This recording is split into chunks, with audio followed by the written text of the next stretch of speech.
When you're the son of the greatest basketball player of all time, the world expects you to soar just as high. But what happens when you can't, or don't want to, fill those legendary shoes? For 14-year-old Jaden Jordan, being Michael Jordan's son meant living with impossible expectations. When a video of his missed layup went viral, cruel comments flooded the internet. Like father, unlike son. The world laughed at the kid who couldn't live up to his famous last name. What nobody expected was Jaden's response. A message so honest, so vulnerable, that it didn't just silence the mockers. It started a movement.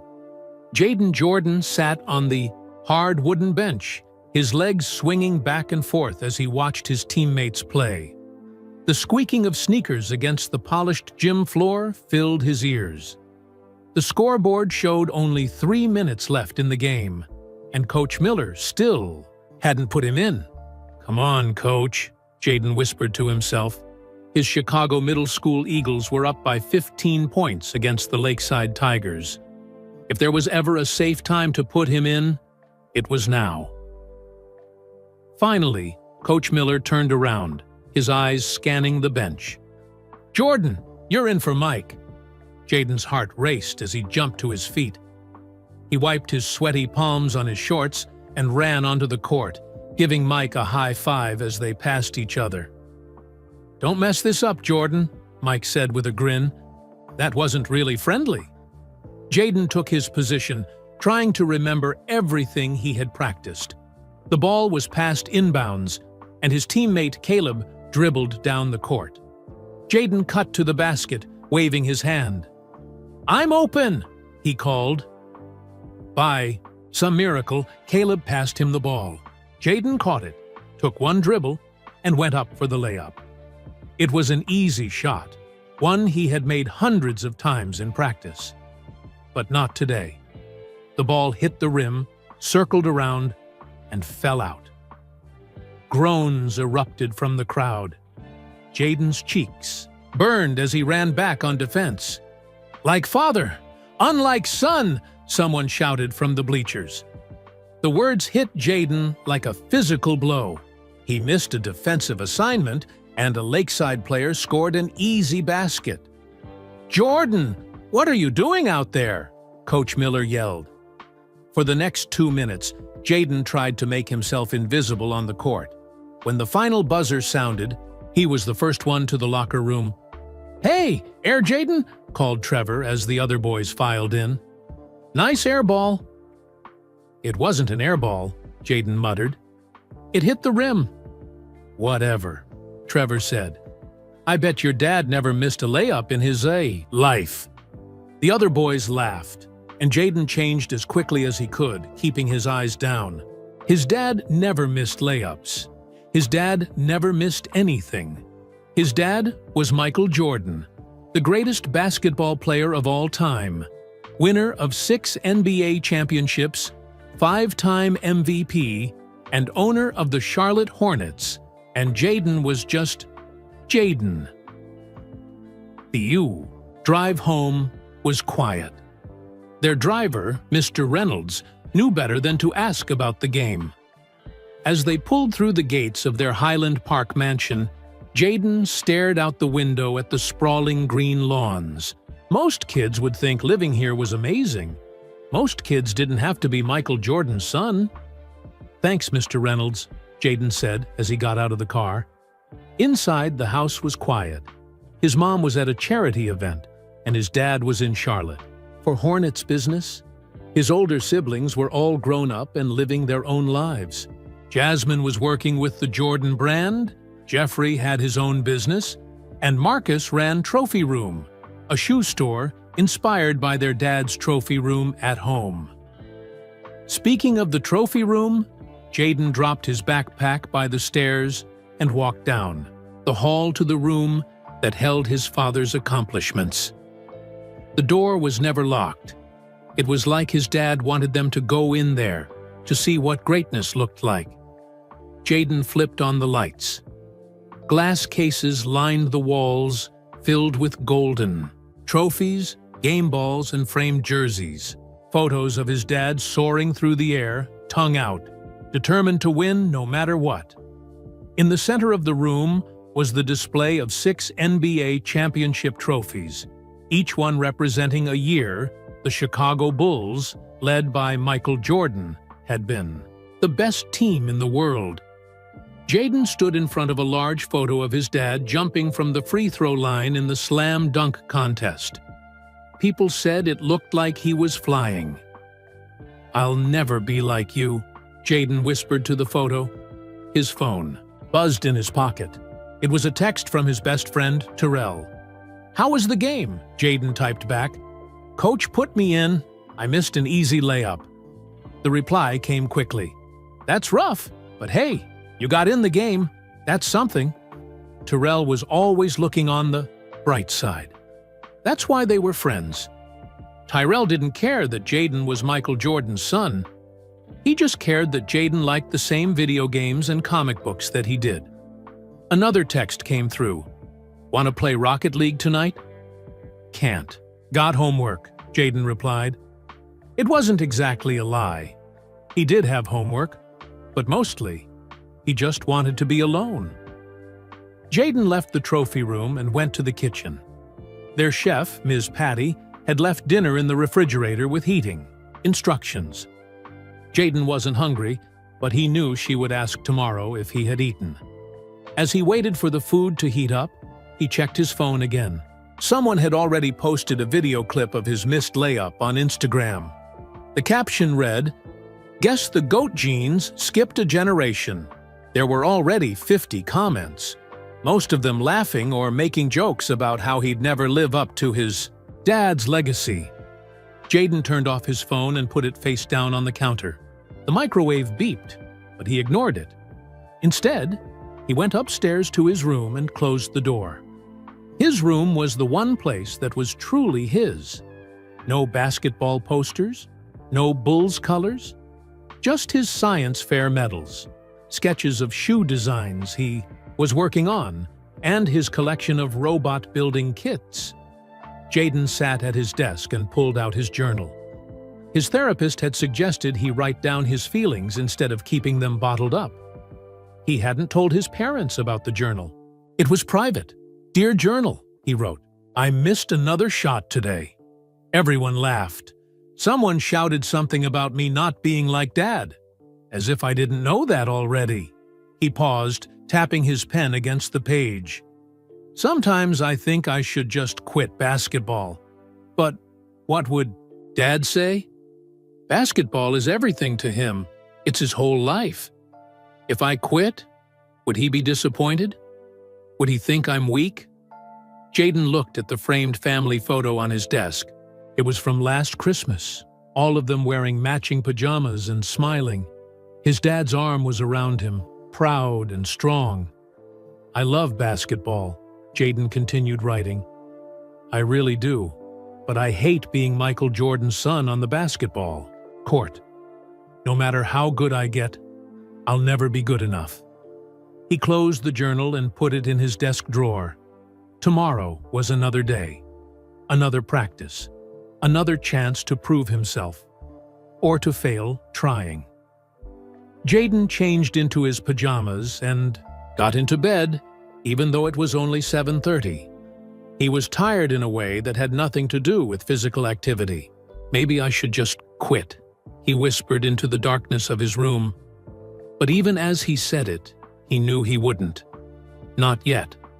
Because somewhere deep inside, past all the doubt and fear and pressure, was a tiny spark of hope that maybe, just maybe, he could find his own way to shine, even in the shadow of the greatest of all time. The next morning, Jayden dragged himself out of bed when his alarm went off. His mom was already gone for a breakfast meeting, and his dad was still in Charlotte. The house felt huge and empty as he got ready for school. Mr. Reynolds drove him to North Shore Middle School in silence. As they pulled up to the drop-off area, Jayden could see his best friend Tyrell waiting by the front steps. "Have a good day, young Mr. Jordan," Mr. Reynolds said. "Thanks," Jayden mumbled. as he grabbed his backpack and got out of the car. Terrell jogged over to meet him. "Dude, you look like you didn't sleep." "I didn't." "Not much anyway." Jaden fell into step beside his friend as they walked into the school. The hallways were crowded with kids rushing to their lockers before first period. Jaden kept his head down, hoping to blend in. It didn't work. "Yo, Jordan," called Marcus. Lee, a tall 8th grader who thought he was the best basketball player in school, "Saw that air ball yesterday.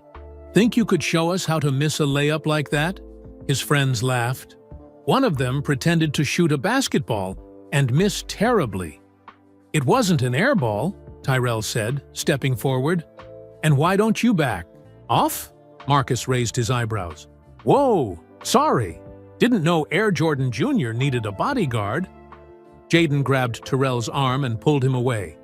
"Just ignore them. You can't let them talk to you like that," Tyrell said as they walked to their lockers. "I'm used to it." Jaden spun the combination on his lock. "It's been like this since first grade." "It's not right," Tyrell insisted. Inside his locker, Jaden had taped up a small photo of his grandfather's workshop. No basketball stuff, no pictures of his dad. Just the one place where he felt like he could be himself. Their first class was science with Mr. Wilson, Jaden's favorite teacher. Today, they were starting a unit on simple machines. "We'll be building our own pulley systems next week," Mr. Wilson announced. "Start thinking about your partners for the project." Tyrell nudged Jaden. "Partners?" Jaden nodded, already imagining improvements he could make to a basic pulley system. Science made sense to him in a way that basketball never did. There were rules that didn't change. If you did things the right way, they worked every time. The morning passed quickly. Then came lunch. The cafeteria was loud and chaotic as Jaden and Tyrell carried their trays to their usual table. A group of boys from the basketball team sat at the next table over. "Did you guys see that video of Jordan's kid missing that shot?" One of them asked loudly, making sure Jaden could hear.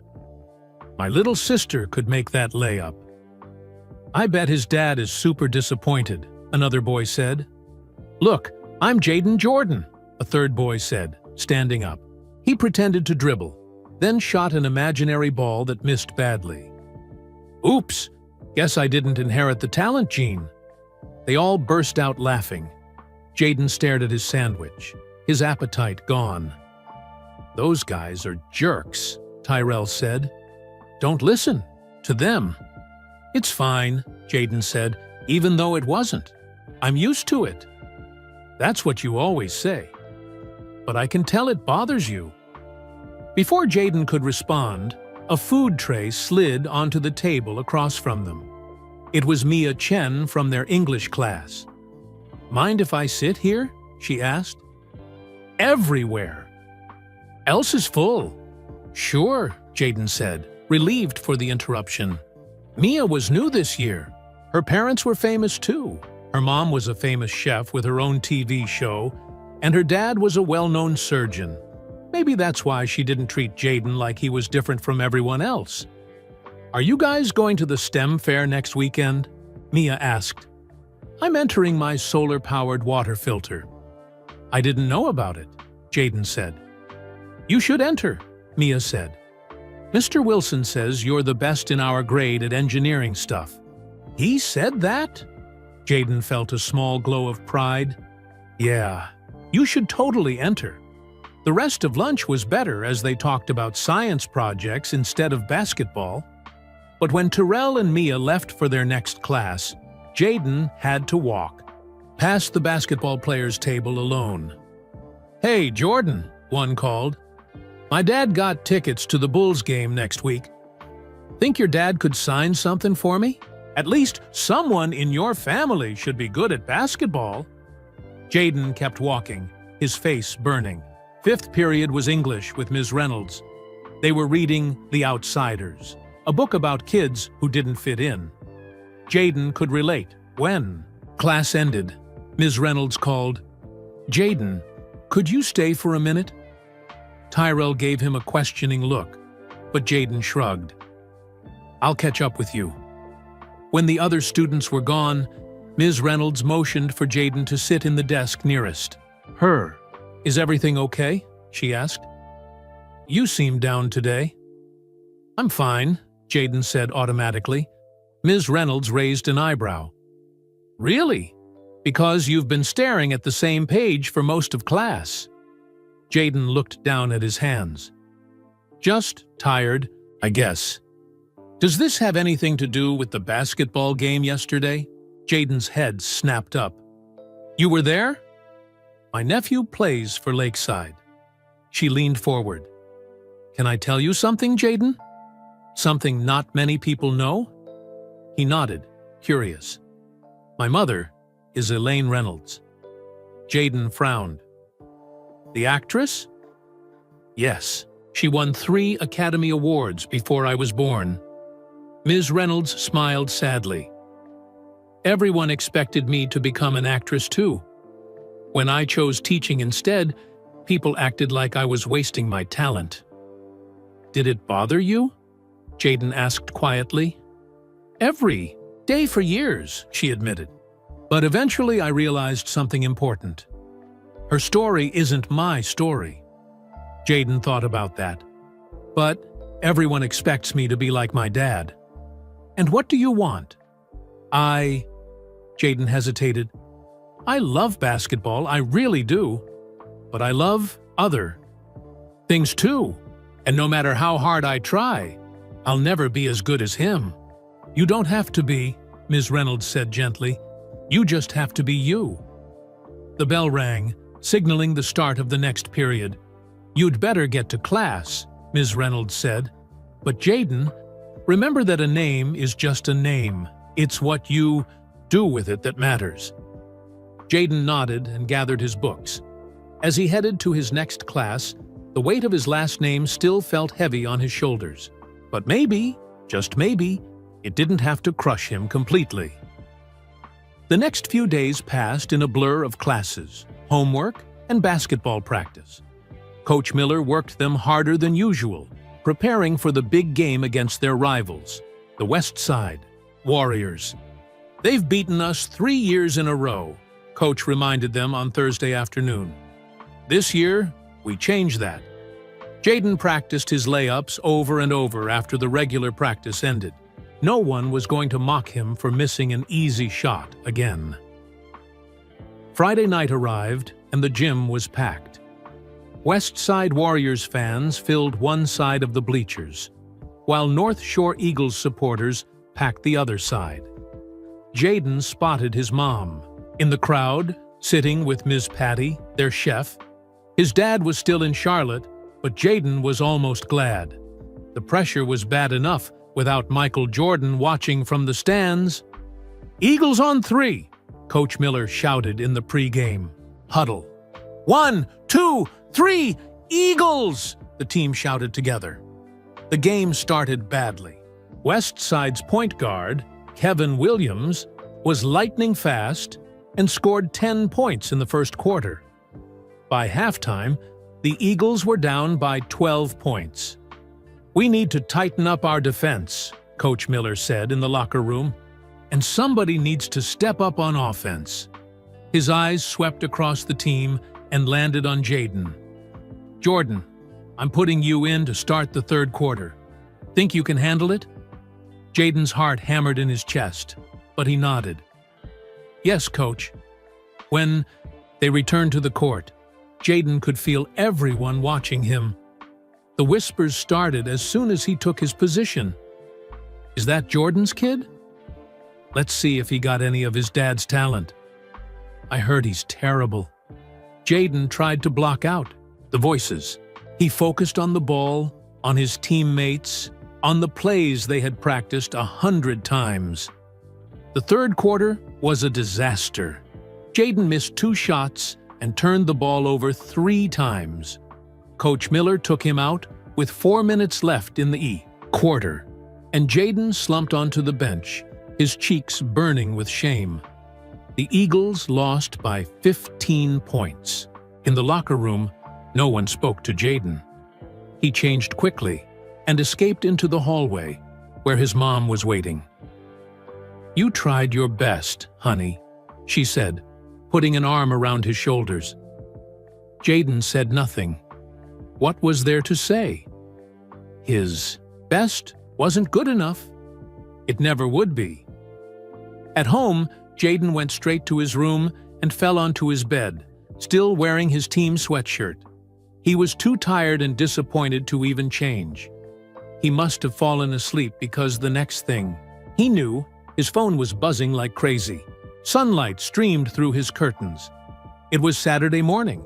Jayden grabbed his phone, expecting texts from Tyrell. Instead, he had notifications from Instagram, Twitter, TikTok, and dozens of text messages from numbers he didn't recognize. "What in the world?" he muttered, opening Instagram first. His heart sank as he saw what was trending. Someone had made a video comparing clips of his dad's greatest moments with footage from last night's game. Michael Jordan soaring through the air for an amazing dunk, followed by Jayden missing an easy layup. Michael Jordan hitting the game-winning shot in the NBA Finals, followed by Jayden throwing the ball out of bounds. The caption read, "Like father, unlike son." The video had millions of views and thousands of comments. Jayden scrolled through them, each one worse than the last. Guess talent skips a generation. This is why you don't name your kid after yourself, MJ. Most disappointing sequel since Space Jam 2. Poor kid. Imagine having Michael Jordan's DNA and still being this bad at basketball. There were some kind comments too, but they were buried under the cruel ones. Jayden threw his phone down on the bed. His eyes burned with tears. He refused to let fall. His phone rang. It was his sister, Jasmine. "Don't answer it," he told himself, but after 5 rings, he picked up. "Hey, Jay." Jasmine's voice was gentle. "You okay?" "You saw it?" Jayden asked, his voice cracking slightly. "Yeah, it's all over the place." She paused. "It's not fair, Jay. You're 14 years old, for crying out loud. Dad wasn't even starting on his high school varsity team at your age." "Really?" That was news to Jayden. "Really? Did you know he got cut from his high school team as a sophomore?" People forget that part of the story. Jayden didn't say anything. It was hard to imagine his dad, the GOAT, the 6-time champion, getting cut from any team. "Have you talked to Dad about this?" Jasmine asked. "No," Jayden said quickly. "And don't you tell him either. Please, Jazz. I need to handle this myself." "Jay, promise me." Jasmine sighed. "Fine. But you should talk to him. He understands pressure better than anyone." After they hung up, Jayden lay on his bed staring at the ceiling. His phone kept buzzing with notifications, but he ignored it. A soft knock came at his door. "Jayden?" It was his mom. "Breakfast is ready." "I'm not hungry," he called back. "You need to eat something, honey." Later, he heard her sigh, but she didn't push it. That's what he liked about his mom. She knew when to give him space. When his stomach finally forced him downstairs around noon, the house was quiet. He found a note on the kitchen counter. Had to go to a charity event. Back by 6. Love, Mom. Jayden made himself a sandwich and took it back to his room. His phone showed 27 missed calls and over 100 text messages. He turned it off completely. Instead of checking social media, he pulled out his journal from his desk drawer. "Dear Journal," he wrote. "Today, I'm famous in the worst possible way. Millions of people are laughing at me for not being as good as my dad." He tapped his pen against the page. "What if I quit basketball for real? Would that make things better or worse? People would say I couldn't handle the pressure. They'd say I'm a quitter." He closed his eyes. remembering how it felt when the ball left his fingertips during a perfect shot. The sweet swish of the net. The satisfaction of a well-executed play. Despite everything, he still loved the game. But what if I'm just not good? Enough? He wrote. What if I keep trying and I'm never even close to what he was? What am I supposed to do then? Jaden closed the journal without answering his own question. He didn't have an answer. All he knew was that right now, at this moment, he felt completely alone. Like he was standing at the bottom of a mountain everyone expected him to climb, without any idea how to take the first step. Sunday morning, Jaden woke up to the sound of rain pattering against his window. Perfect weather to match his mood. He turned on his phone just long enough to text Coach Miller that he wouldn't be at practice that afternoon. Then he turned it off again before seeing any notifications. Downstairs, his mom was making pancakes, her Sunday morning tradition. "Morning, honey," she said, flipping a perfectly golden pancake onto a plate. "Feeling any better today?" Jaden shrugged as he slid onto a stool at the kitchen island. "I told Coach I'm not coming to practice." His mom placed the plate in front of him, along with a bottle of real maple syrup. "That might be for the best.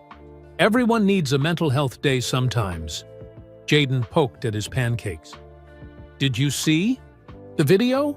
She nodded slowly. "I did, and I've already called the school to talk about their social media policies. What those kids did wasn't just mean, it was bullying." "It doesn't matter," Jaden mumbled. "The damage is done." "It does matter," his mom said firmly, "and we will address it. But first, you need some time to clear your head." She checked her watch. "I have to go to a foundation meeting this afternoon. Will you be okay by yourself?" "I'm 14, Mom." "Not 4. She smiled. "I know, just checking." She kissed the top of his head. "Try to get some fresh air today, okay?" After she left, Jaden wandered around the big house, feeling restless. The rain had stopped, leaving everything outside fresh and clean. On impulse, he grabbed his jacket and headed out to the detached garage at the far end of their property. This wasn't where they kept their cars. This was his grandfather's old workshop, preserved just as he had left it when he passed away 3 years ago. James Jordan, Jaden's grandfather, had been a mechanic and handyman before Michael made it big. Even after his son became famous, James kept working with his hands, saying it kept him grounded. He'd taught Jaden how to use tools when he was just 7 years old. "Careful hands make careful work," Grandpa James always said. It was one of the few clear memories Jaden had of him. The workshop smelled of wood, metal, and motor oil, scents that instantly calmed Jaden's mind. Tools hung neatly on pegboards. Workbenches lined the walls. In the corner sat his grandfather's prized possession, an old radio he had built himself back in the 1970s. Jaden walked over to it, running his fingers along the dials. It hadn't worked since before Grandpa James died. Jaden had always wanted to try fixing it, but hadn't found the courage to attempt it. "Maybe today's the day," he said aloud, his voice echoing in the quiet space. He found his grandfather's repair manuals on a shelf and flipped through until he found the section on vacuum tube radios. The diagrams were complicated, but Jaden had always been good at figuring out how things worked. Hours passed as he carefully opened the back of the radio, examining the dusty components inside. He made notes in a small notebook, drawing diagrams of how everything connected. When he found a broken wire and a cracked tube, he felt a surge of excitement. "I can fix this," he whispered. A knock at the workshop door startled him. He looked up to see Mr. Phillips, their groundskeeper, standing in the doorway. "Thought I saw the light on in here," Mr. Phillips said. "Your mother called to check on you. Said you weren't answering your phone." "Sorry," Jaden said. I left it in the house. Mr. Phillips nodded, his eyes moving to the disassembled radio. Your grandpa's old Zenith, huh? He loved that thing. Used to say they don't make them like that anymore. I think I can fix it, Jaden said. There's a broken connection and a cracked tube. Well, if anyone can do it, you can, Mr. Phillips said. You've got good hands like your grandpa. He turned to leave, then paused. By the way, your friend Tyrell has been calling the house. Said it was important. After Mr. Phillips left, Jaden kept working for another hour. His hands seemed to know what to do, even with something as old and complicated as the radio. He finally looked at his watch. He was shocked to see it was already 5:30 p.m. He carefully closed up the radio, leaving his tools laid out for tomorrow. He wasn't finished yet, but he had made good progress. Back in the house, he found his phone and saw 15 missed calls from Tyrell, plus a bunch of texts. Dude, where are you? Are you okay? Coach was asking about you at practice. I need to talk to you.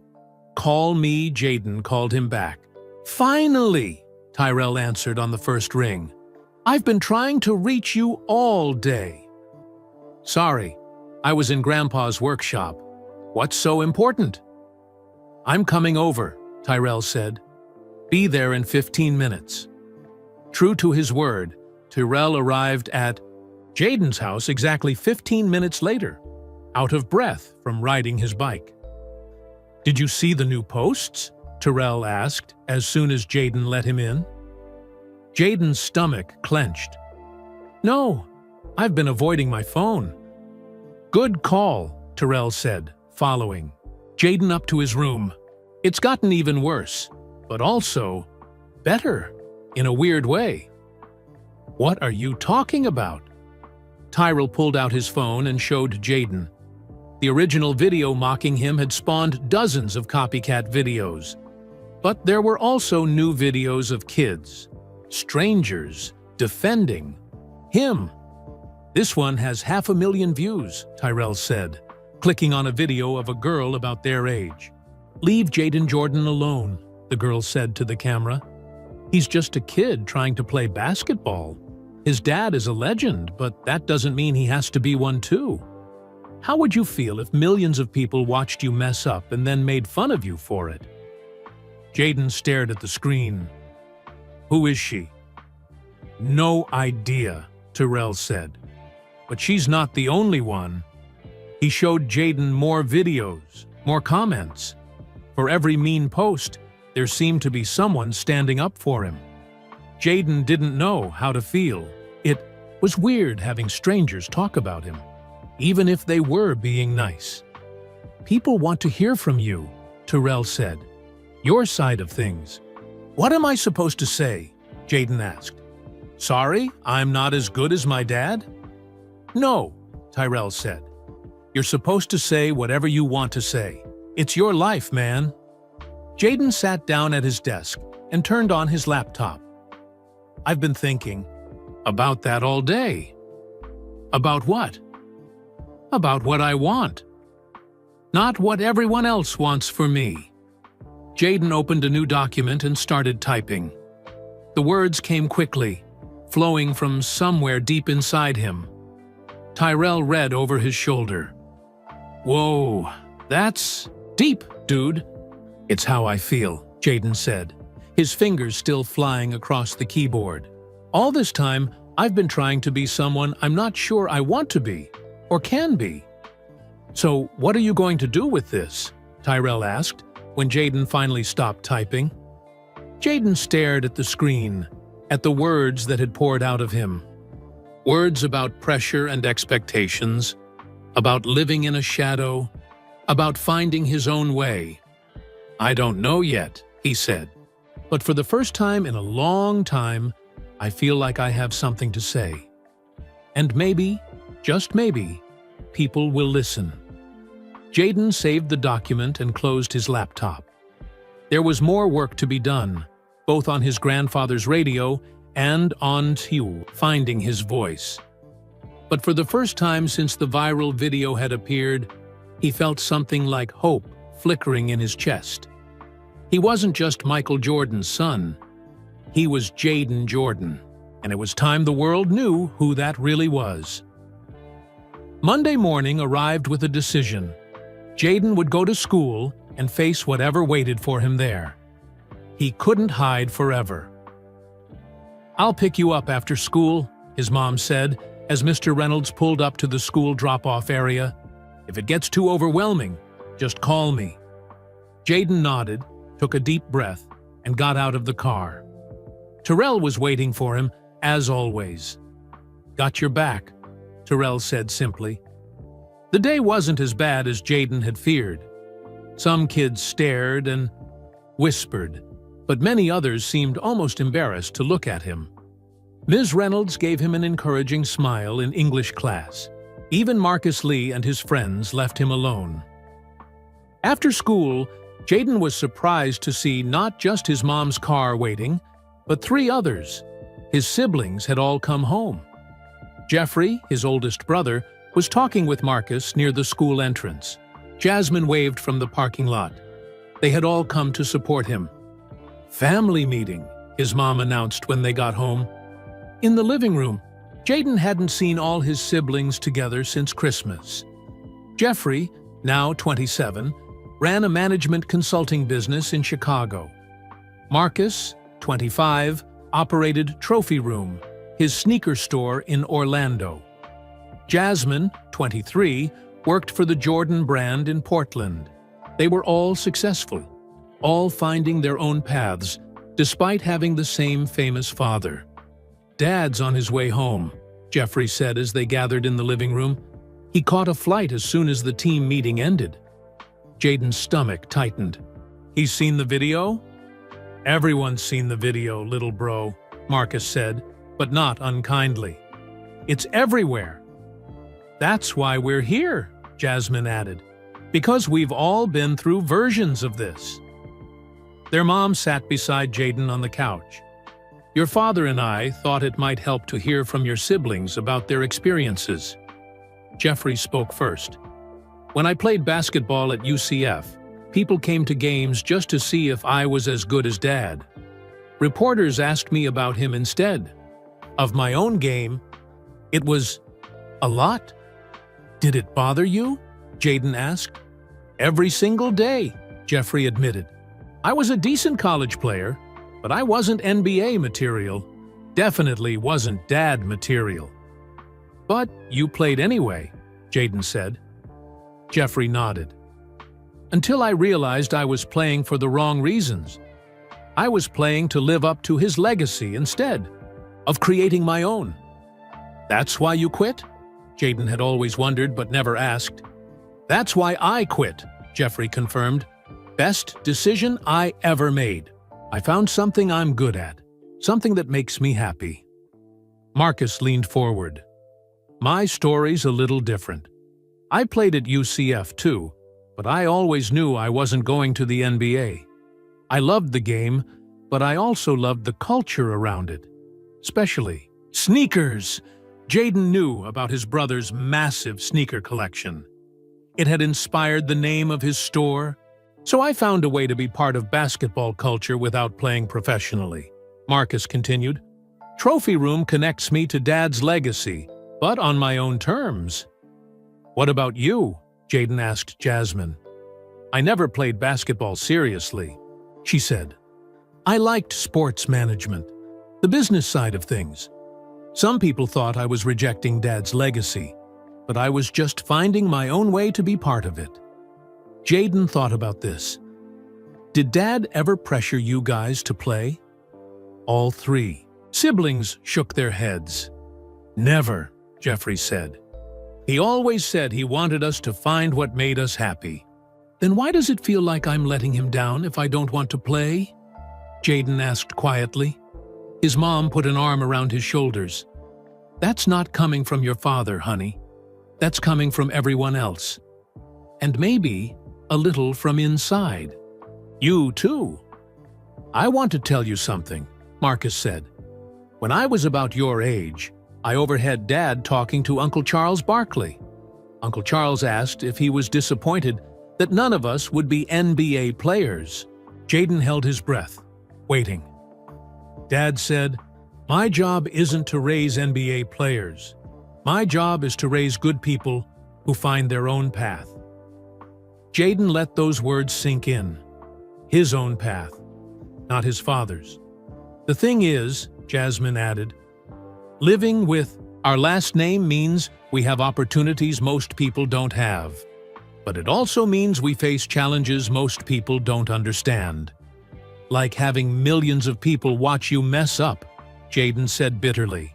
"Exactly," Jeffrey said. "It's not fair, but it's our reality. The question is, what are you going to do about it?" Before Jaden could answer, the front door opened. His father's voice called out, "I'm home!" Michael Jordan walked into the living room, still dressed in a business suit from his meetings. He looked tired, but his eyes lit up seeing all his children together. "Well, this is a surprise," he said, hugging each of them in turn. When he reached Jaden, he held the hug a little longer. "You okay, son?" he asked quietly. Jaden wasn't sure how to answer. Was he okay? Not really. But something had shifted inside him during this conversation with his siblings. "I'm figuring some things out," he said finally. His father nodded, as if that was exactly the right answer. That's all any of us can do. Later that evening, after dinner, Jaden's mother found him sitting alone on the back porch. "What are you thinking about?" she asked, sitting beside him. "Something Jasmine said. About our last name giving us opportunities, but also challenges." His mother nodded. "That's very true. I think I need to find out who Jaden Jordan is," he said slowly, "separate from being Michael Jordan's son." "And who do you think Jaden Jordan is?" she asked. Jaden gazed up at the stars. "I'm not sure yet, but I'm starting to get some ideas." His mother squeezed his hand. "Being a Jordan doesn't mean you have to be like your father. It means facing challenges with determination and forging your own path. That's the real Jordan legacy." As Jaden went to bed that night, his siblings' stories replayed in his mind. They had all found their ways to be Jordans without being Michael Jordan. Maybe he could too. The world might know him as Michael Jordan's son. But that was just the beginning of his story, not the end. Tuesday morning felt different. Jaden walked into school with his head up, determined to face whatever came his way. His siblings had gone back to their own lives, but their words stayed with him. Find your own path. Be a Jordan your own way.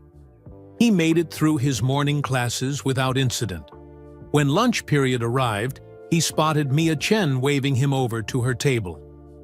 "I heard you're interested in the STEM fair," she said as he sat down. "You should definitely enter. The deadline is Friday." "I'm thinking about it," Jaden said. "I've been working on fixing my grandfather's old radio." "That sounds cool," Mia said. "My dad collects vintage electronics. He says they're better built than new stuff." As they talked about the radio project, Jaden almost forgot about the viral video and all the drama. It felt good to talk about something he was passionate about. After school, Jaden headed to basketball practice. He hadn't gone yesterday, but he wasn't a quitter. Even if basketball wasn't going to be his future, he had made a commitment to the team. Coach Miller was setting up drills when Jaden walked in. The other players fell silent, watching to see what would happen. "Jordan," Coach said with a nod. "My office. The rest of you start warm-ups." Jaden followed Coach Miller into the small office next to the gym. He was prepared for a lecture about missing practice, maybe even getting kicked off the team. Instead, Coach Miller said, "How are you holding up?" "I'm okay," Jaden said, surprised by the question. "That video was rough," Coach said. Kids can be cruel, especially online. Jaden nodded, not trusting himself to speak. I've been thinking about how to handle this, Coach continued, and I decided we're going to try something different today. Different how? You'll see. Coach Miller stood up. But first, we're taking a field trip. Just you and me. They left the gym, surprising the team, and walked through the school hallways to the library. Ms. Garcia, the librarian, smiled at them. Right this way, Coach, she said, leading them to a quiet corner with a table of books already set out. What's this about? Jaden asked, confused. Sit down, Coach Miller said, taking a seat himself. There's something I want to show you. Coach Miller had been a pretty good basketball player in college. Everyone knew that. He'd played at DePaul University, but never made it to the NBA. Jaden had always assumed he was bitter about it. Did you know I almost made it to the pros? Coach asked, as if reading Jaden's mind. I was a second-round draft pick for the Bulls, actually. Really? Jaden was impressed. What happened? Blew out my knee in training camp, Coach said, tapping his left leg. Just like that. Dream over. I'm sorry, Jaden said. For years, I was angry, especially watching guys like your dad succeed. Coach Miller picked up one of the books on the table. I used to think success meant making it to the NBA. Now I know success means finding what you're meant to do. He handed Jaden the book. It was called Famous Children Who Chose Different Paths. Ms. Garcia helped me find these, Coach said, gesturing to the table of books. This one has stories about Frank Sinatra Jr., Julian Lennon, and lots of others who had famous parents, but found their own way. Jaden flipped through the pages, seeing familiar last names, but unfamiliar stories. Your dad cast a long shadow, Coach Miller said. But greatness isn't about standing in someone else's light. It's about finding your own. He picked up another book called Finding Your Purpose and handed it to Jaden. Take this one home. Read the first 3 chapters by Friday, and we'll talk about it. Is this homework? Jaden asked, confused. Coach Miller smiled. Think of it as life homework. More important than basketball drills. But what about practice? Today, this is your practice. Coach stood up. Take your time with those books. I'm heading back to the gym. Coach, Jaden called as the man turned to leave. Why are you doing this? Coach Miller paused. Because I spent too many years trying to be something I wasn't meant to be. And because you're more than just a basketball player, Jordan. You're a young man trying to figure out who you are. That's the most important game you'll ever play. As Coach Miller left, Jaden sat in the quiet library, surrounded by books about people who had faced the same challenge he was facing now. For the first time, he realized he wasn't alone in this struggle. With a deep breath, he opened Finding Your Purpose and began to read. Jaden spent the rest of the afternoon in the library, reading about people who had grown up in the shadow of famous parents. He was surprised to learn how many of them had struggled with the same feelings he had. The pressure to be something they weren't, the constant comparisons, the fear of disappointing their families. By the time Mr. Reynolds picked him up, Jaden had filled 3 pages in his notebook with quotes and ideas from the books Coach Miller had shown him. He kept thinking about what Coach had said. Greatness isn't about standing in someone else's light. It's about finding your own. At home, he went straight to his grandfather's workshop to continue working on the radio. His hands were steady as he carefully replaced the cracked vacuum tube with one he'd ordered online. The work required total concentration, leaving no room for worries about viral videos or basketball expectations. There you are, his mom said, appearing in the doorway. Dinner's almost ready. Just a few more minutes, Jaden said, not looking up from the delicate wiring he was fixing. "You really love this, don't you?" she asked, watching him work. Jaden nodded. "It makes sense to me. Like putting together a puzzle where all the pieces have a place." "Your grandfather would be proud," she said softly. "He always said you had the touch." After dinner, Jaden retreated to his room to read more of Finding Your Purpose. The book talked about how people often confused their parents' dreams with their own, and how important it was to listen to your inner voice. Jaden wasn't sure what his inner voice was saying yet, but for the first time, he was trying to hear it. Wednesday and Thursday passed in a blur of school, reading and working on the radio.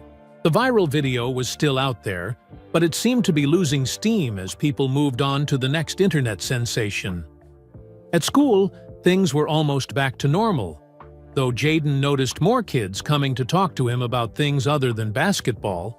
Word had gotten around that he was good with electronics, and suddenly people were asking him to help fix their phones and game controllers.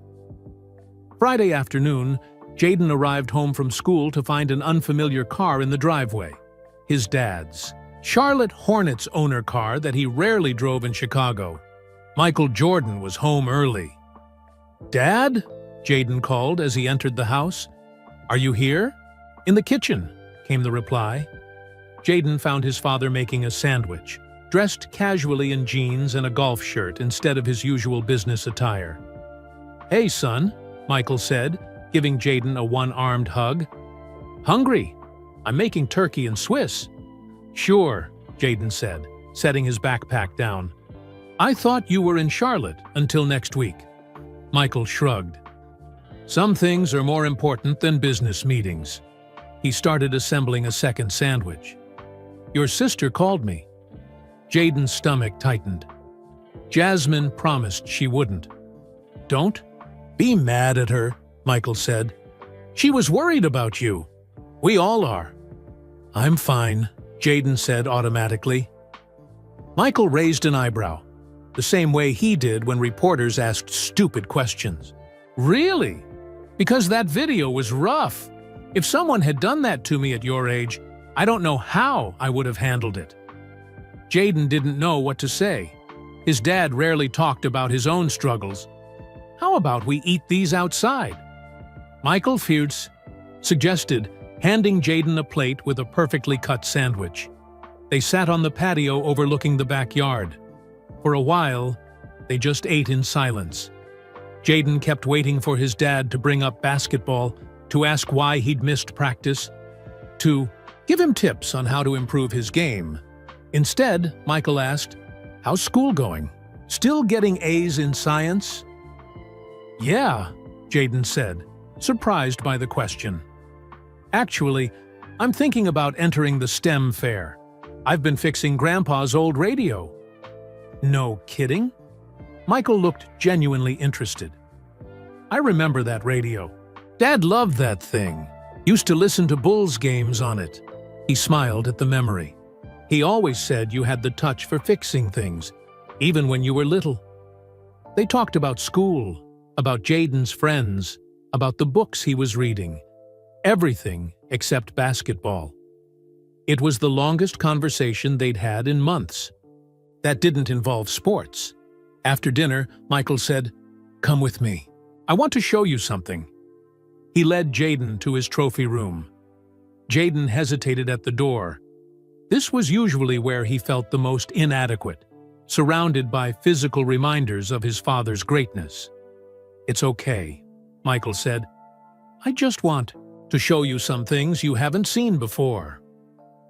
Inside the trophy room, Michael bypassed the championship trophies and MVP awards. Instead, he went to a cabinet in the corner and unlocked it with a small key. "This is the stuff most people don't know about," he said, pulling out a shoebox. "The failures, the setbacks." He opened the box and handed Jaden a faded letter. It was from Laney High School in Wilmington, North Carolina, dated 1978. It was EC, the cut notice from when Michael had been dropped from the varsity team as a sophomore. I was devastated, Michael said quietly. Cried in my room that night. You did? Jaden couldn't imagine his father crying over basketball. Michael nodded. Then I used that pain to work harder, but it still hurt. He showed Jaden more papers, rejection letters from colleges that had passed on recruiting him, negative scouting reports, critical newspaper articles from early in his career. People only see the winning, Michael said. They don't see all this.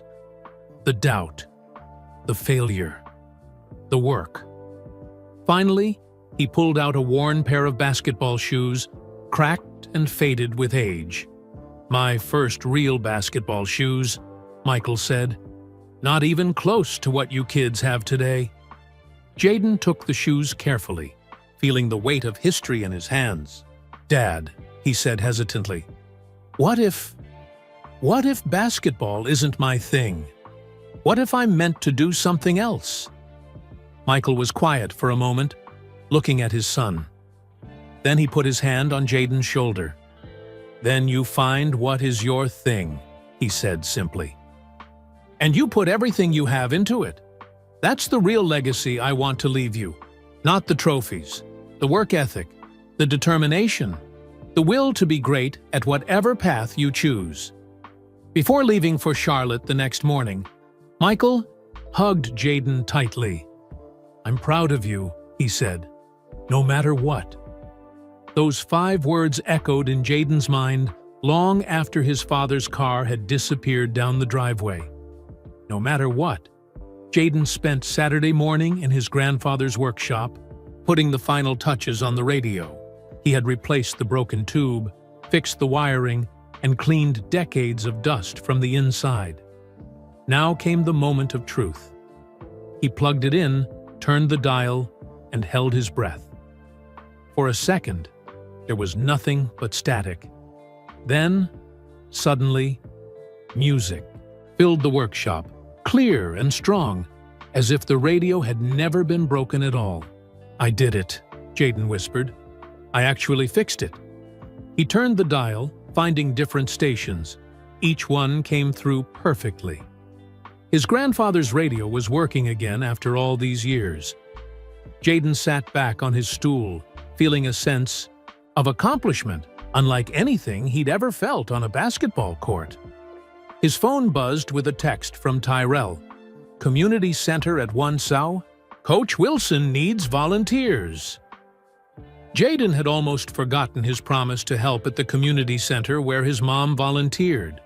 It was a place in a rougher part of Chicago where kids could play sports, get help with homework, and stay off the streets. I'll be there, he texted back. The Northside Community Center was housed in an old brick building with a small basketball court out back. When Jaden arrived, Coach Wilson was organizing a group of middle school kids for a pickup basketball game. Jordan, perfect timing, Coach called. We're short a coach for the younger kids. Think you can handle it? Before Jaden could answer, a skinny boy about 10 years old tugged at his sleeve. Are you really Michael Jordan's son? He asked, his eyes wide. I am, Jaden said, waiting for the usual questions about his dad or comments about his own basketball skills. Instead, the boy grinned and said, Cool, I'm Dion. Can you help me with my jump shot? It keeps going sideways.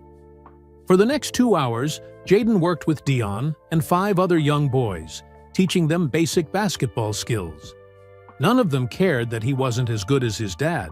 They were just excited to play. Where'd you get your shoes? Dion asked during a water break, pointing at Jaden's Air Jordans. My dad's company makes them, Jaden said. Dion nodded. They're nice. Mine are from the dollar store. He showed Jaden his worn sneakers with holes starting to form in the toes. But they work okay. Something about Dion's matter-of-fact acceptance of his circumstances touched Jaden. Here was a kid who had real challenges in life, yet he came to the community center with a smile, eager to learn basketball just for the joy of it. After the session, Jaden found Coach Wilson in his office. "Thanks for your help today," Coach said. "The kids loved you." "I enjoyed it too," Jaden admitted, "especially working with Dion." Coach nodded. "Good kid. Tough situation at home, but he's got heart. Reminds me a little of your dad, actually." "My dad?" Jaden was confused. "The determination, the focus. Your dad didn't grow up with much, you know. He had to work for everything he got." Jaden thought about the worn first basketball shoes his dad had shown him. It was easy to forget that Michael Jordan hadn't always been rich and famous. "Is Dion good at basketball?" Jaden asked. "He could be," Coach said, "with the right coaching and equipment. But he's got bigger obstacles than most kids." On the drive home, Jaden couldn't stop thinking about Dion and the other kids at the community center. They played basketball because they loved it, not because of pressure or expectations. There was a purity to their enjoyment that Jaden hadn't felt in a long time. He also kept thinking about what his dad had said. "Find what is your thing, and put everything you have into it." At home, Jaden sat at his desk and opened his journal. He made a list of things he enjoyed: working with his hands, fixing things, science, and engineering, helping others basketball, when no one is comparing me to Dad, designing things. He stared at the list. For the first time, he was thinking about what he wanted, not what everyone else wanted for him. His phone buzzed with a text from Mia. "Did you enter the STEM fair yet? Deadline is tonight." Jaden hadn't decided. Part of him was excited about entering his radio project, but another part was nervous about putting himself out there in a new way. His mom knocked on his door. "Can I come in?" "Sure," Jaden said, closing his journal. "I talked to Coach Miller today," she said, sitting on the edge of his bed. "He told me about your trip to the library instead of practice." "Am I in trouble?" Jaden asked. She shook her head. "No, I think it was exactly what you needed." She picked up the Finding Your Purpose book from his desk. "Have you figured it out yet? Your purpose?" "Not exactly," Jaden said, "but I'm starting to get some ideas." He told her about fixing the radio, about helping at the community center, about Dion and his dollar store shoes.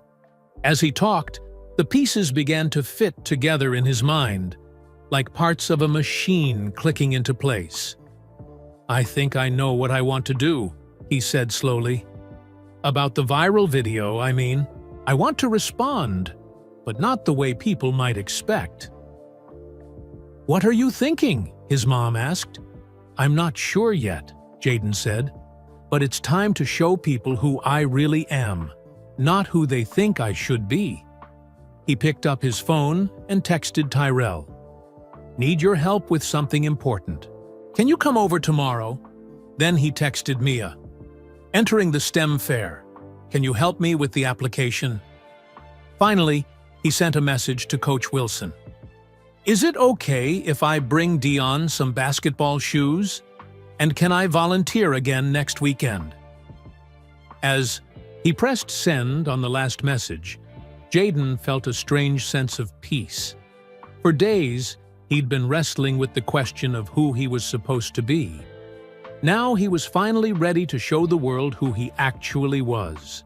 Not just Michael Jordan's son, but Jaden Jordan, someone with his own talents, his own passions, and his own way of making a difference. Sunday morning, Tyrell arrived at Jaden's house with his backpack full of camera equipment. His older sister was a film student at Columbia, College Chicago, and she had let him borrow her gear. "So what exactly are we doing?" Tyrell asked as they set up in Jaden's room. "Making a video," Jaden said. "A response to that viral post." "Like, you showing your basketball skills?" Tyrell asked, pulling out a small camera. Jaden shook his head. "Not exactly. I'm going to show them who I really am." He explained his idea. Instead of trying to prove his basketball worth, he would showcase the things he was actually passionate about. The things that made him Jaden, not just Michael Jordan's son. "I like it," Tyrell said, nodding. "It's like, hey world, there's more to me than basketball." "Exactly," Jaden said, "but I need your help to film it." They spent an hour planning the video, making a list of what to film and what Jaden wanted to say. Then Jaden's mom drove them to the community center, where Coach Wilson had arranged for Dion to meet them. "You're making a movie?" Dion asked when they explained what they were doing. "Kind of," Jaden said. "It's about finding your own path, even when people expect you to follow someone else's." Dion's eyes lit up. "Can I help?" "Actually," Jaden said, "you're one of the stars." They filmed Jaden and Dion playing basketball just for fun. No pressure, no expectations. Just the joy of the game. They captured Dion's face when Jaden gave him a brand new pair of basketball shoes that his mom had helped him pick out. "For real?" Dion asked, holding the shoes like they were made of gold. "I can keep these?" "They're all yours," Jaden said, smiling at the boy's excitement. Next, they went to Jaden's grandfather's workshop, where Tyrell filmed Jaden working on the radio and explaining how he had fixed it. They captured close-up shots of his hands working with the tools, careful and confident. "My grandfather taught me that careful hands make careful work," Jaden explained to the camera. "I feel closest to him when I'm in here, fixing things." At Intern, his room, Jaden showed the sketches he had been working on. Designs for basketball shoes that would be more affordable but still good quality. "I got the idea from Dion," he told Tyrell as they filmed. "Kids should be able to have decent shoes without having to spend hundreds of dollars." By late afternoon, they had gathered hours of footage. Mia came over to help them edit, bringing her laptop with video editing software. "This is really good," she said, as they reviewed the clips. "It's authentic. It's you." As they worked on the video, Jaden drafted what he wanted to say directly to the camera. He wrote and rewrote, trying to find the right words to express how he felt without sounding angry or defensive. "Can I read it?" Tyrell asked when Jaden had finally finished. Jaden handed him the paper. Tyrell read it silently, then looked up with a grin. "This is perfect," he said. "It's honest, but not whiny. It's going to make people think." They set up the camera in Jaden's room for his direct address to the viewers. Jaden put on a simple blue t-shirt. Not a Jordan brand item, just a regular shirt. "Ready?"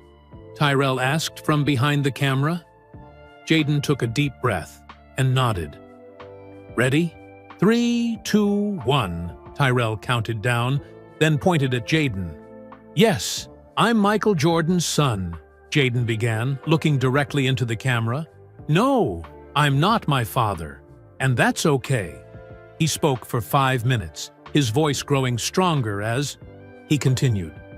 He talked about the pressure of living up to an impossible standard. He explained how it felt to see himself mocked online by strangers who knew nothing about him. He shared his love for basketball, but also for engineering, for fixing things, for helping others.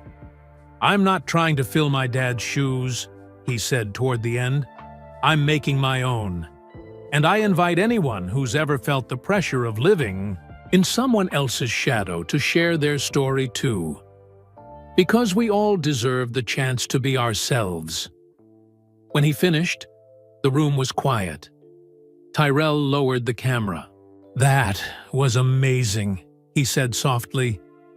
Mia, who had been watching from Jaden's desk, wiped a tear from her eye. "You're going to help a lot of people with this," she said. They spent the next few hours editing the video together, combining Jaden's direct address with the footage they had shot earlier.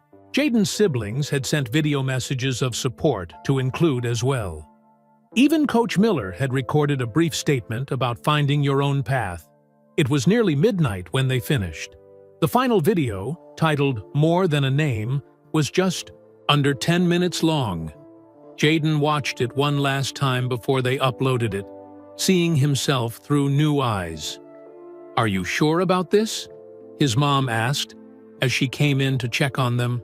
"Once it's out there, you can't take it back." Jaden nodded. "I'm sure. It's time for people to see the real me." With his mom, Terrell, and Mia watching, Jaden clicked the upload button. The video began processing, and a progress bar appeared on the screen. "How long should we wait before checking for responses?" Tyrell asked.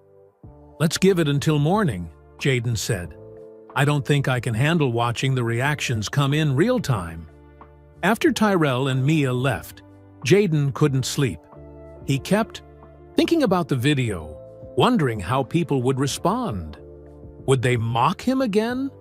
Would they understand what he was trying to say? Would anyone even care?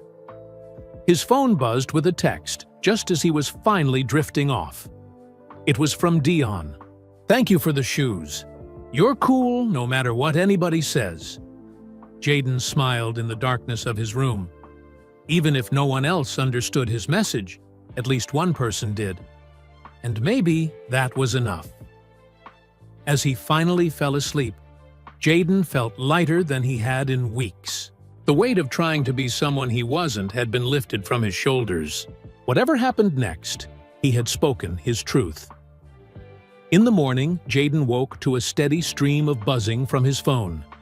Notifications were pouring in from every social media platform.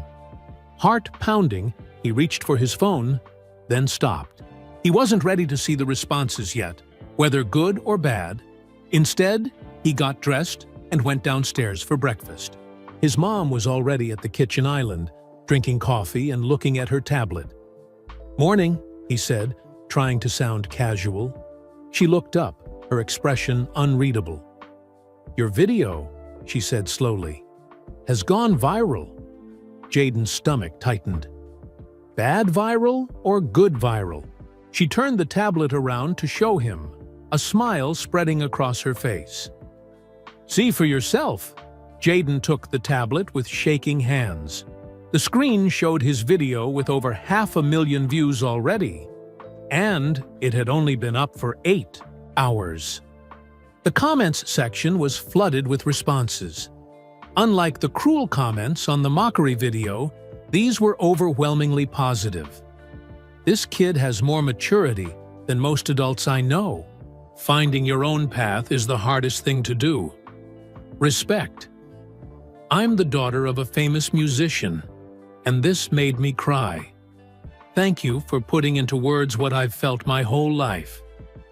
Jaden scrolled through comment after comment, his eyes growing wider. People weren't mocking him. They were thanking him. "I don't understand," he said finally, looking up at his mom. "Why are they being so nice?" She smiled gently. "Because you were honest, honey. You showed them the real you, not what they expected to see. That takes courage." His phone buzzed with a text from Tyrell.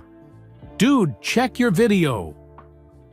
Before Jaden could reply, another text came in. This one from Mia.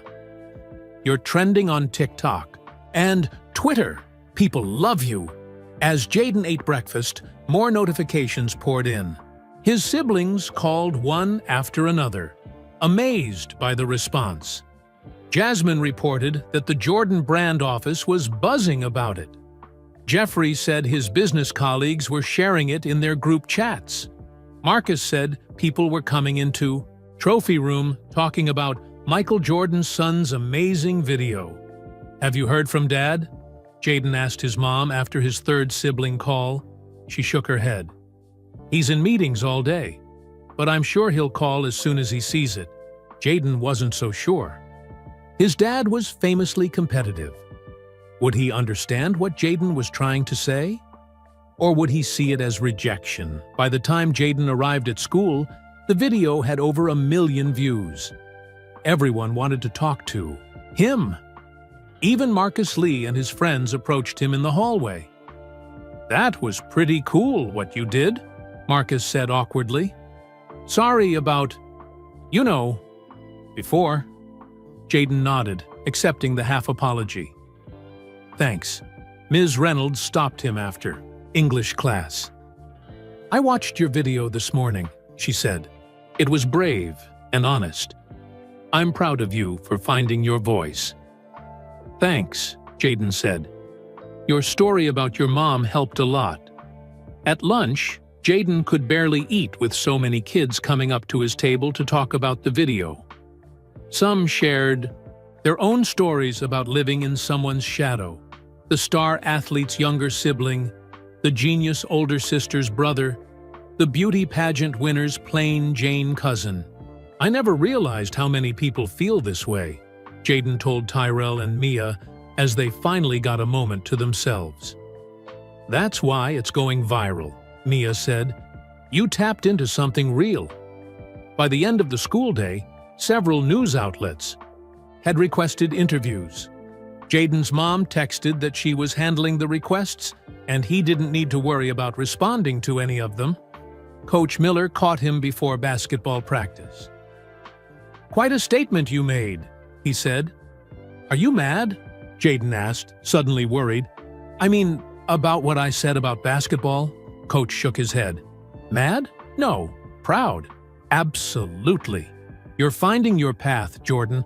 That's what matters. Practice felt different. The pressure was gone. Jaden played for fun, the way he had when he was younger. He made some shots and missed others, but it didn't seem to matter as much anymore. After practice, Jaden checked his phone again. The video had reached 3 million views, but what caught his eye was an email notification from an address he didn't recognize. The subject line read, "Your video made me want to play again." Curious, Jaden opened it. Dear Jaden, I'm 10 years old, and I wanted to quit basketball because I'm not good like the other kids. Your video made me want to play again, just for fun. Thank you for showing me it's okay not to be the best. Tommy, Jaden read the email 3 times, a lump forming in his throat. This was why he had made the video. Not for the views or comments, but for kids like Tommy who needed to hear that it was okay to be themselves. He printed the email and pinned it to his bulletin board as soon as he got home. That evening, his phone rang with his dad's ringtone. Jaden took a deep breath before answering. Hey, Dad. Jaden. His father's voice was serious, giving nothing away. I saw your video. Jaden waited, his heart pounding. I'm proud of you, son. The tension drained from Jaden's body. You are. Very proud. It takes guts to be that honest, especially when the whole world is watching. You showed real courage. I was afraid you might think I was rejecting basketball, Jaden admitted. Or rejecting you. No, Michael said firmly. You're finding your own way. That's what I've always wanted for all my kids. They talked for nearly an hour, one of the longest conversations they'd ever had. His dad shared more stories about his own struggles with fame and expectations. They talked about Jaden's interest in engineering and his ideas for affordable basketball shoes. Keep following what makes you. You excited? Michael said before hanging up. That's where you'll find your greatness. The next morning, Jaden's mom knocked on his door early. You might want to come downstairs, she said. There's something you should see. In the kitchen, she handed him her tablet again. This time, it showed a social media post from LeBron James, sharing Jaden's video with the caption, "This young man speaks truth. Finding your own path is the greatest victory. Respect to Jaden Jordan for his courage and wisdom beyond his years." More than a name, other NBA stars had shared it too. Steph Curry, Kevin Durant, even some of his dad's former teammates. Sports commentators were discussing it on morning shows. It had become more than just a viral video. It was starting a conversation. But what meant the most to Jaden was the growing folder of emails in his inbox from kids and teenagers around the world, sharing their own stories of pressure and expectations, thanking him for giving them permission to be themselves. For the first time in his life, Jaden felt like he had made an impact not because of his last name, but because of who he was. The following week was unlike anything Jaden had ever experienced. News outlets wanted interviews. Social media influencers reached out for collaborations. Even his school principal called a special assembly to talk about cyberbullying, using Jaden's experience as an example. Through it all, Jaden tried to stay grounded. He kept going to his classes, to basketball practice, and to the community center to help Dion and the other kids. His mom fielded most of the interview requests, allowing only a few that seemed genuine, rather than just trying to capitalize on a trending story.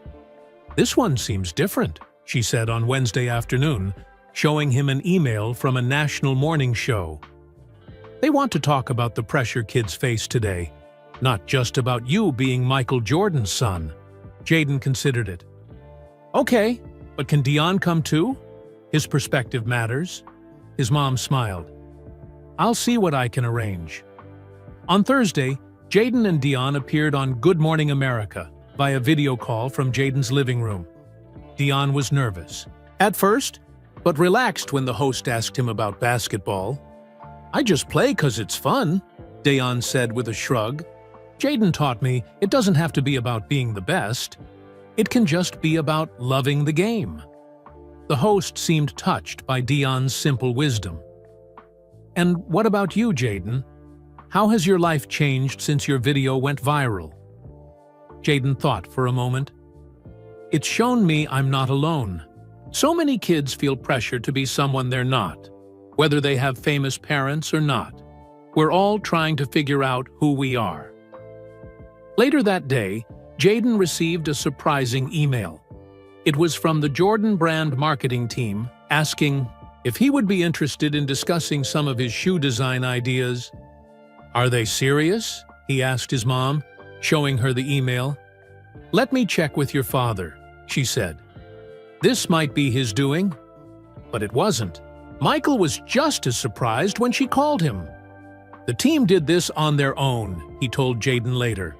"They were impressed with what you said in your video about affordable quality shoes. They think you might be onto something." Jaden was stunned. His sketches had just been ideas, dreams he'd drawn in his notebook. He never imagined they might become real. The next morning, Jaden woke to find his email inbox overflowing. But one message stood out among the rest. It was from a boy named Alex Chen, whose mother was a famous concert pianist. "My mom has won 3 Grammy Awards," Alex wrote. "Everyone expects me to be a musical genius too, but I'm terrible at piano. What I really love is science. Your video gave me the courage to tell her I don't want to continue with piano lessons. We had our first honest conversation in years. Thank you." Attached to the email was a photo of Alex with his mother, both smiling, with a small chemistry set on the table between them. Jaden printed this email too, adding it to the growing collection on his bulletin board. Each one represented someone who had found the courage to be themselves because of his video. At school, kids were still talking about the video, but in a different way now. Instead of focusing on Jaden being Michael Jordan's son, they were talking about their own experiences with pressure and expectations. "My dad wanted me to try out for the baseball team because he played in college," said Derek from Jaden's math class. "I finally told him I'd rather join the robotics club. He was disappointed at first, but he's coming around." Mia smiled at Jaden across the lunch table. "You've started something bigger than yourself," she said. "People are actually talking about this stuff now, instead of just suffering in silence." After school, Jaden headed to the community center with Tyrell. Coach Wilson had asked for their help organizing a special basketball clinic for younger kids. When they arrived, Jaden was surprised to see several NBA players shooting hoops with the children. Dion was there too, wearing the shoes Jaden had given him, a huge smile on his face. "What's going on?" Jaden asked Coach Wilson. "Your video caught some attention," Coach said with a grin. "These guys reached out, wanting to support what you're doing. They're donating equipment to the center and setting up a scholarship fund for kids like Dion." One of the players, a Chicago Bulls point guard, walked over to Jaden with his hand extended. "That was a brave thing you did," he said. "Not many people would have the guts to be that honest." "I just wanted to be myself," Jaden said, shaking the player's hand. "Sometimes that's the hardest thing to do," the player replied. "Especially when people expect you to be someone else." As Jaden watched the NBA stars play with the community center kids, he felt a strange mix of emotions. He had never intended for any of this to happen. He had just wanted to respond to a hurtful video, to stand up for himself. Now, his words were changing lives, including his own. His phone buzzed with a text from his dad. "Just heard about the NBA players at the community center. Proud of what you've started. I have an idea to discuss with you. Call me tonight." Curious, Jaden called his father as soon as he got home. "The Jordan brand team is serious about your shoe ideas," Michael said. "They want to meet with you next week in Chicago. I think you might be onto something important, especially after seeing how those kids at the center responded to your story." "Really?" Jaden could hardly believe what he was hearing. "Really?" Michael confirmed. "Your video made me think about our brand differently. It's not just about elite performance. It's about helping every kid find joy in sports, whatever their level." After hanging up, Jaden sat at his desk, staring at the shoe sketches he'd been working on for months. They were rough designs for basketball shoes that would be affordable but still good quality. He had named them Own Path Shoes, inspired by what his family and Coach Miller had taught him. Could these actually become real? It seemed impossible. Yet, after everything that had happened in the last week, Jaden was starting to believe that anything was possible. He turned to his bulletin board, now covered with printed emails from kids around the world. Each one was a reminder that his words had made a difference. That by being honest about his own struggles, he had helped others face theirs. Whatever happened with the shoes, with basketball, with school, Jaden knew one thing for certain. He had found his voice, and people were listening. The following Saturday, Jaden woke early. Today was the meeting with the Jordan brand team. His dad had flown in from Charlotte the night before, and they would go together. But first, Jaden had somewhere else to be. His grandfather's workshop was peaceful in the early morning light. Over the past weeks, between schoolwork, basketball practice, and the whirlwind of attention from his video, Jaden had been coming here to work on a special project. It had started with fixing the radio, but it had evolved into something much more meaningful. The workbench was covered with sketches, materials, and tools. In the center sat a pair of basketball shoes, unlike any Jaden had seen before. They weren't flashy or covered in special technology. They were simple, sturdy, and designed with one purpose in mind: to make quality basketball shoes accessible to kids like Dion. Jaden had been learning everything he could about shoe design. He'd studied his father's Air Jordans, examining the materials and construction. He'd researched manufacturing costs. He'd even taken apart some of his old shoes to understand how they were made. These prototype shoes, which he called Own Path, used simpler materials but maintained the important support features that prevented injuries. Without the fancy frills and marketing costs, Jaden believed they could be sold for a fraction of the price of premium basketball shoes. "This is it," he said to himself, carefully putting the shoes in a shoebox he had decorated with the Own Path logo he had designed. No turning back now. At breakfast, his dad studied him across the table. "Nervous about the meeting?" "A little," Jaden admitted. "Don't be," Michael said. "Just speak from the heart, like you did in your video. These people know shoes. They'll recognize a good idea when they see it." "Even if it's from a 14-year-old kid?" Michael grinned. "Especially from a 14-year-old kid. You know what kids want better than a room full of adults." Mr. Reynolds drove them downtown to the Jordan brand offices in Chicago. Jaden had been here before on special occasions, but today felt different. Today he wasn't just Michael Jordan's son visiting his dad's company. He was Jaden Jordan, bringing his own ideas to the table. In the elevator, Michael put a hand on Jaden's shoulder. "Whatever happens in there, I'm proud of you. Remember that." The conference room was filled with executives in business attire. Jaden recognized some of them from company events. They all stood when Michael entered, but their eyes were on the shoebox Jaden was carrying. "Everyone, this is my son Jaden," Michael said, though of course they all knew who he was. "He has some ideas I think you'll want to hear." Jaden took a deep breath and placed the shoebox on the table. "Thank you for meeting with me," he said, surprised by how steady his voice sounded. "I want to talk about making basketball more accessible to all kids." For the next 20 minutes, Jaden presented his idea. He showed them his prototype shoes and explained the design choices he had made to keep costs down while maintaining quality. He talked about Dion and the other kids at the community center who loved basketball but couldn't afford expensive shoes. "Basketball changed my dad's life," Jaden said, looking around the room. "It should be accessible to every kid who loves the game, not just those who can afford premium equipment." When he finished, there was a moment of silence.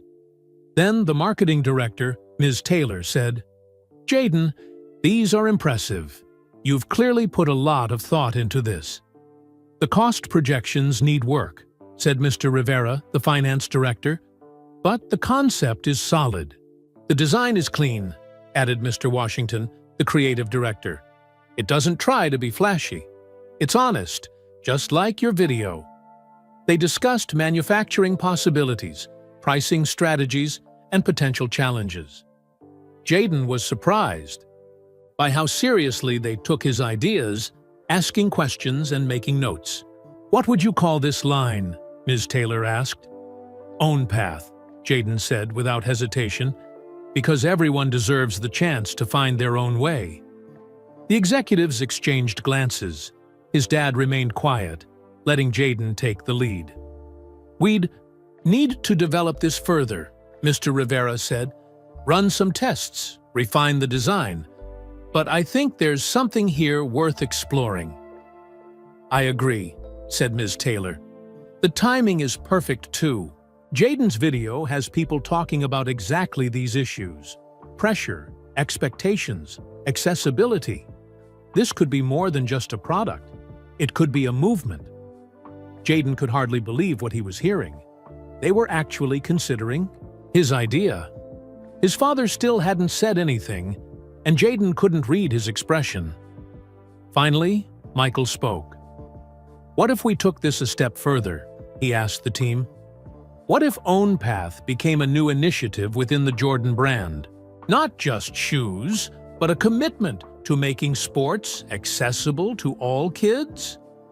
The room buzzed with energy as the executives built on the idea. They talked about basketball courts in underserved neighborhoods, equipment donations, mentorship programs, all under the Own Path umbrella. As they talked, Jaden's mind was spinning. This was so much bigger than his original idea. This could help kids everywhere, not just those he knew personally. "There's one more thing," Jaden said, when there was a break in the conversation. I want the profits from the Own Path shoes to go toward building and maintaining basketball courts in neighborhoods that need them." The executives looked at Michael, who nodded. My son's idea, my son's terms," he said simply. After the meeting, as they rode the elevator down to the lobby, Jaden finally asked the question that had been on his mind. "Dad, what do you really think about all this?" Michael looked at his son with newfound respect.